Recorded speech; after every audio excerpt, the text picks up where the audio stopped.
দেখো এই অঙ্কটা মোস্ট ইম্পর্টেন্ট, ঠিক আছে? আমি অঙ্কটা এখানে আগেই করে ফেলছি, এখন তোমাদেরকে অঙ্কটা আমি বুঝাই দিব। এখানে কি লেখা আছে? দুই, কি লেখা আছে? দুই অঙ্ক বিশিষ্ট কোন সংখ্যা। তাহলে দুই অঙ্ক বিশিষ্ট একটা সংখ্যা বলো দেখি সবাই। মানে দুইটা অঙ্ক আছে এরকম একটা সংখ্যা বলো। আচ্ছা আগে বলো এটা কয় অঙ্ক বিশিষ্ট? এখানে এক অঙ্ক বিশিষ্ট। যদি বলি এটা কয় অঙ্ক বিশিষ্ট? দুই অঙ্ক বিশিষ্ট। কথা বুঝতে পারছি? তাহলে দুই অঙ্ক বিশিষ্ট, এখানে কয়টা অঙ্ক আছে? দুইটা অঙ্ক। দুই অঙ্ক বিশিষ্ট কোনো সংখ্যা। তাহলে কোনো সংখ্যা মানে কি? এটা 21 হইতে পারে, 22 হইতে পারে, 23 হইতে পারে, অনেক কিছুই কি হইতে পারে, হইতে পারে। কোনো সংখ্যার অঙ্কদ্বয়ের, অঙ্কদ্বয় বুঝুনি? অঙ্কদ্বয় মানে কয়টি অঙ্ক? দুটি অঙ্ক। তাহলে ধরো আমি একটা অঙ্ক নিলাম কত? 39। তাহলে এটা কয় অঙ্ক বলো দেখি? দুই অঙ্ক বিশিষ্ট কোনো সংখ্যার, কোনো সংখ্যা মানে সংখ্যাটা কত? 39। এই অঙ্কদ্বয়ের, এই দুইটা অঙ্কের সমষ্টি কত? তাহলে এই দুইটাকে যদি আমি আলাদা করে লিখি তাহলে সমষ্টি কত হয়েছে? কত হয়েছে? 12। আগে প্রশ্নটা ব্যাখ্যা, প্রতিটা শব্দ ভেঙ্গে ভেঙ্গে আগে বুঝতে হবে। তারপর বলছে গুণফল কত হবে। এবার এই দুটাকে যদি আমি গুণ করি তাহলে গুণফল কত হয়েছে বলো। এবার অঙ্কটা বুঝতে পারছো কিনা? আমরা আমাদেরকে অঙ্কগুলো কিন্তু এত ভেঙ্গে বোঝাই নাই, ডাইরেক্ট করাই দিচ্ছে, ঠিক আছে?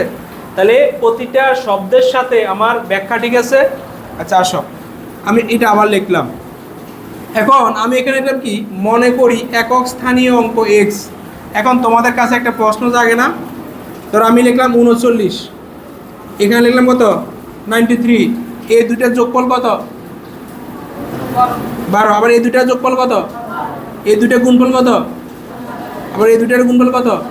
39-এর গুণফল যোগফল যাহা 93-রও যোগফল গুণফল। এখন বলো এটা কত? একক স্থানীয় অঙ্ক না? এখানে একক স্থানীয় অঙ্ক কত? 3। এখানে একক স্থানীয় অঙ্ক কত? 9। কিন্তু দুইটারই উত্তর কিন্তু সেম হয়, সেম হয় কি না? কিন্তু এখন আমি একক স্থানীয় অঙ্কে এটাকে 3, এখানে 9, তাহলে কি আমি যদি 3কে নিই 9 কি দোষ করছে? যদি আমি একক স্থানীয় অঙ্ক 9 লিখি 3 কি দোষ করলো? এটা প্যাচ লাগিয়ে যায় না? এই জন্য আমি একক স্থানীয় অঙ্ক লিখলাম কি এক্স। তোমাদের দুইজনে কাউকে আমি নিব না, আমি একটা স্বতন্ত্র প্রার্থী কাকে নিলাম? এক্সকে।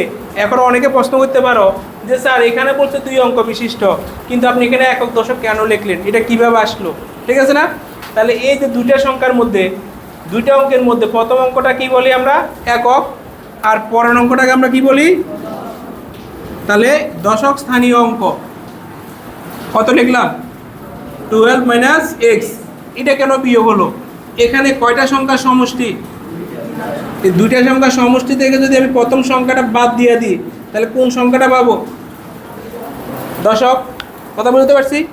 এই দুইটা সংখ্যার যোগফল থেকে প্রথমটা যদি আমি বাদ দিয়ে দিই, দুইটা সংখ্যার যোগফল থেকে যদি আমি প্রথমটা বাদ দিয়ে দিই তাহলে কোন সংখ্যাটা পাবো? দশক স্থানীয়। কথা কি বুঝতে পারছি? তাহলে এই দুইটা লাইন কি আমরা বুঝতে পারছি? একক স্থানীয় অঙ্ক এক্স আর দশক স্থানীয় অঙ্ক 12 - x। কারণ এটা হচ্ছে কি দুইটা সংখ্যার সমষ্টি। সেখান থেকে প্রথম সংখ্যাটা আমি কি করে দিলাম? বিয়োগ করলে আমি কোন সংখ্যাটা থাকবো? আমার দশক স্থানীয়টা। ঠিক আছে? সুতরাং আমাকে কি বের করতে বলছে? সংখ্যাটি কত। তাহলে সংখ্যাটি কীভাবে বের করতে হবে? এখন দেখো প্রথম এইটা একটা কি সংখ্যা না? এই সংখ্যাটা কত? ধর এটা মুছে ফেললাম। এই সংখ্যাটা কত? 12 - x। একটা সংখ্যা হচ্ছে কত? 12 - x। আরেকটা সংখ্যা হচ্ছে কত? x। এই দুটাকে আমি কি করলাম? যোগ করলাম। ঠিক আছে? সংখ্যাটি। এখন প্রশ্ন হচ্ছে এখানে একটা 10 কি আকার আছে? গুণ আকার আছে। কেন গুণ আকার আছে? কারণ এখানে কি স্থানীয় অঙ্ক? দশক। এই দশকের কারণে এখানে একটা কি দিতে হবে? 10। আর এই দুটার কি? যোগফল। তাহলে 10-এর সাথে এই দুটা কি লিখবো? যোগফল। এটা হচ্ছে সংখ্যাটি। তাহলে এই সংখ্যাটি বের করার জন্য আমাকে এখানে পুরো জিনিসটা যোগ করতে হবে, আর এখানে দশক আছে বলে 10 গুণ করতে হবে। এই মূল থিম হচ্ছে আমাদের এই জায়গায়। এটা বুঝতে পারছো সবাই? কে কে হাত তোলো সবাই। এবার আসো প্রশ্ন মতে এতক্ষণ আমরা কি নিয়ে কাজ করছি? সমষ্টি নিয়ে। দেখো এখানেও আমি সমষ্টি নিয়ে কাজ করছি। এখন কাজ করবো কি নিয়ে? গুণফল নিয়ে। এই যে গুণফল 27 হয়েছে, কয়টা সংখ্যার গুণফল 27 হয়েছে? দুইটা।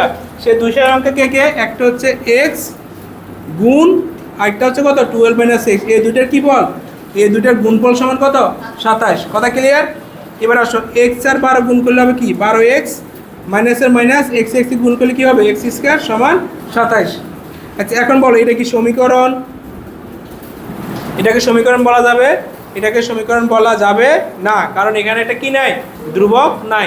তাহলে আমাকে 27টাকে এদিকে নিয়ে আসতে হবে। এর জন্য দেখো আমি এখন দেখো এখানে কয়টা প্রবলেম আছে দেখো।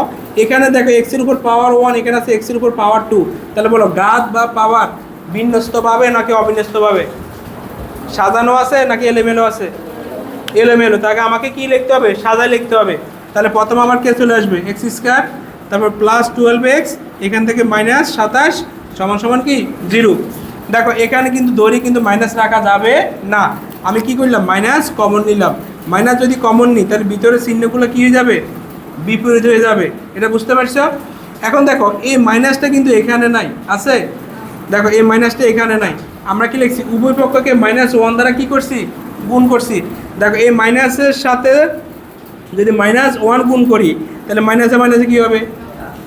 আর শূন্যের সাথে যাই গুণ করো উত্তর কী হবে? 0। তাহলে আমরা এই লাইনগুলো এইভাবে পেলাম। এখন দেখো এখানে আমি কি করব? মিডল টার্ম করব।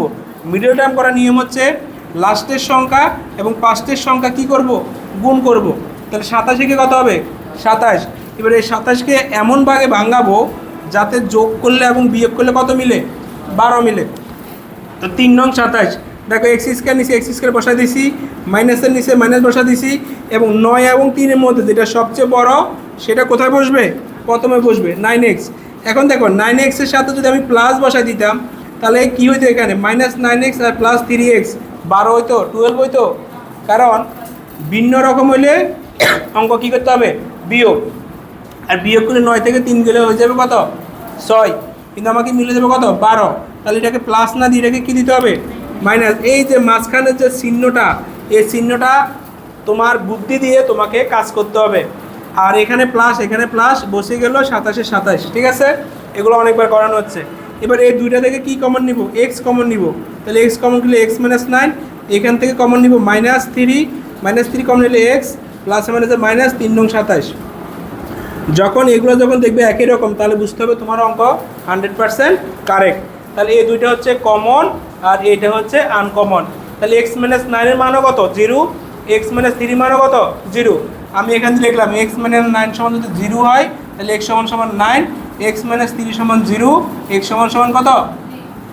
এখানে কি তুমি কোনো মানকে অবহেলা করতে পারবা? এখানে দুটোটা মান কি?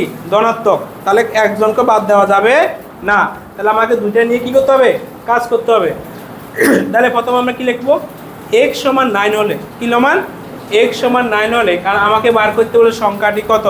তাহলে x সমান যদি 9 হয় তাহলে সংখ্যাটি হবে ওই যে এই যে সমীকরণটা, সরি এই যে সংখ্যাটা আছে এটার মধ্যে x এর মান বসাই দিবা। যেমন 10 12 x এর মান 9 প্লাস x এর মান 9। তাহলে এইভাবে ক্যালকুলেশনটা করলে কত পাবে? 39। আবার x সমান 3 হলে সংখ্যাটি হবে, এখানে x এর জায়গায় কত মান বসাই দিবা? 3। কত বাড়াইছে? 93। তার মানে সংখ্যা দুটি কত হবে? 2 অঙ্ক বিশিষ্ট পূর্ণ সংখ্যা। তাহলে এখানে কি সংখ্যা কি একটা আসছে না দুইটা আসছে? দুইটা। তাহলে দুইটাই কি কারেক্ট? তাহলে অঙ্কটা কি বুঝাতে পারছি আমি? অঙ্কটা বাসায় ভালো করে বেশি করে করবা। একক স্থানীয় কেন আসলো আর দশক স্থানীয় কেন আসলো, এগুলো কেন দিলাম আমি সব ব্যাখ্যা দিচ্ছি। ঠিক আছে?